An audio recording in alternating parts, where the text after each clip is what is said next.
شیخ عبدالحی عارفی رحمۃ اللہ علیہ نے اپنی کتاب میں لکھا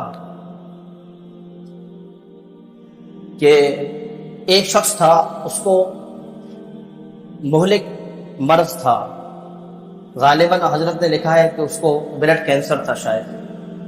تو یہ بلڈ کینسر کی جو بیماری ہوتی ہے بڑی مہلک ہوتی ہے، اور بلڈ کینسر کا جو مرض تھا وہ بھی آخری اسٹیج پر تھا. یعنی ڈاکٹروں نے یہ کہہ دیا کہ اب اس کا کوئی علاج نہیں ہو سکتا، اب تو بس یہ ہے کہ ان کی خدمت کریں، اللہ تعالیٰ جب بھی انہیں بلا لے. لیکن آپ یاد رکھو بھائی کہ یہ اسٹیج جو ہے یہ ہمارے اور آپ کے یہاں ہے، اللہ کے یہاں کوئی اسٹیج نہیں ہے. یہ اسٹیج جو ہے یہ ڈاکٹر کے یہاں اور ہمارے یہاں، اللہ کے یہاں تو کوئی اسٹیج نہیں.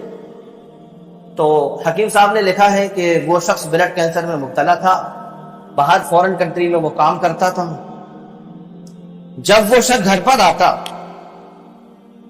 تو اس کے بیٹوں کو اور اس کی بیویوں کو، بچوں کو، رشتہ داروں کو دو چیزوں کی خواہش رہتی. ایک تو ہمارے والد صاحب گھر پر آ رہے ہیں، دوسرا پیسہ بھی لے کر آ رہے ہیں. جب باپ فورن کنٹری میں ہوتا ہے تو اولاد کی نظر بجائے اس کی کہ باپ کی ذات پر ہو، پیسوں پر زیادہ رہتی. اولاد کی نظر فورن کنٹری میں ہے، باپ آئے گا تو پیسے بھی لائے گا، اولاد کی نظر پیسوں پر زیادہ باپ پر نہیں. اب وہ شخص جب آیا تو اس نے دیکھا، اور بچوں نے پوچھا، بیوی نے پوچھا پیسے لے کے نہیں آئے، پیسے کہاں ہیں؟ وہ سارے کے سارے پیسے اپنے علاج میں خرچ کر چکا تھا. اب اس نے ارادہ کر لیا یہ جو میری توقیر نہیں کر رہے ہیں، تعظیم نہیں کر رہے ہیں، اور میں نے ان کے ساتھ اتنا کیا، اب میرا ارادہ یہ ہے کہ جہاں سے میں آیا تھا وہیں واپس چلا جاؤں اور وہیں میری موت آئے. ڈاکٹر نے تو منع کر دیا، میں وہیں جاؤں گا اور وہیں میں مر جاؤں گا، لیکن ان کے پاس نہیں رہوں.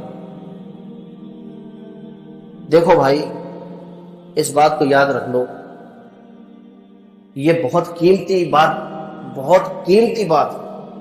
آپ کے محلے کے اندر اگر کوئی بھوکا سو گیا رات میں تو سارا کا سارا محلہ گنہگار، سارا محلہ گنہگار. یہ بالکل بدیہی بات، سارا محلہ گنہگار. اگر کوئی شخص، ایک یتیم بچہ، آپ کی تجوریوں میں پیسے ہیں، آپ اچھے پکوان کھا رہے ہیں، یتیم بچہ بھوکا سو رہا ہے.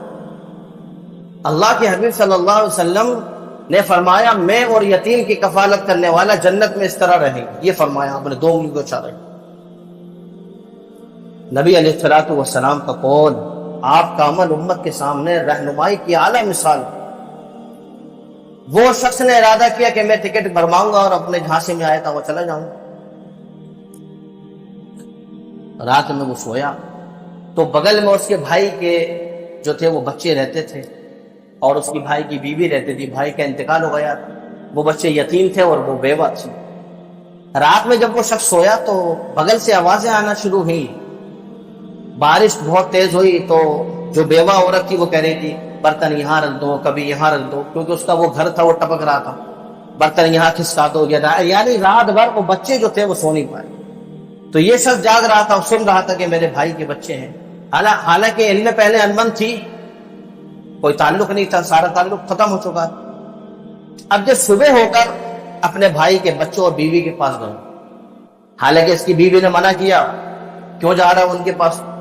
بیٹوں نے منع کیا، کیوں جا رہا ہے ان کے، ہمارا ان سے کوئی تعلق نہیں ہے. لیکن یہ گیا. اس لیے عبد الرحمن بن عوف رضی اللہ تعالیٰ نے ایک مرتبہ حضور کے پاس تشریف لائے. فرمانے لگے اللہ کے حبیب ہمیں کوئی ایسا عمل بتا دیں جس سے ہمارے جو دل سخت ہیں وہ نرم ہو جائیں، ہمارے دلوں میں رقتیں پیدا ہو جائیں. تو حضور علیہ الصلوۃ والسلام نے کہا یتیموں کے سر پہ ہاتھ رکھا، جو جن کے والدین نہیں ان کے سر پہ ہاتھ رکھا. وہ شخص صبح اٹھا اور ان کے گھر گیا، دروازہ کھٹکھٹایا. رات میں آواز آ رہی تھی. فرمایا ہاں یہ ہماری جو چھت ہے دیکھو چو رہی تھی، کوئی ساز و سامان نہیں ہے بنانے کا، کوئی وسیلہ نہیں ہے، اسباب نہیں ہے. اس شخص نے ارادہ کیا اب میں فورن کنٹری جو ہے میں جانے کا ارادہ تھا، میں بعد میں جاؤں گا، لیکن پہلے ان کا گھر بنواؤں، ان کا گھر. اس شخص نے ٹھیکیدار کو بلایا، اسٹیمیٹ تیار کیا اور سامنے کرسی پہ بیٹھ کے گھر بنواتا رہا. گھر بن کے تیار ہو گیا اور وہ شخص نے اپنا ٹکٹ کرایا اور جہاں سے اس کا ارادہ تھا وہ چلا گیا. اب وہ وہاں پہنچ کر انتظار کر رہا تھا کہ ڈاکٹر نے تو مجھے کہہ دیا ہے کہ تم آج مرو گے، کل مرو گے. 1 مہینہ ہوا، 2 مہینے ہوئے، 3 مہینے ہوئے، 6، 12، 1 سال، 2 سال، 3 سال. وہ بڑے حیرت میں کہ مجھے تو موت آنی تھی، میں تو آخری اسٹیج پر ہوں بلڈ کینسر کی۔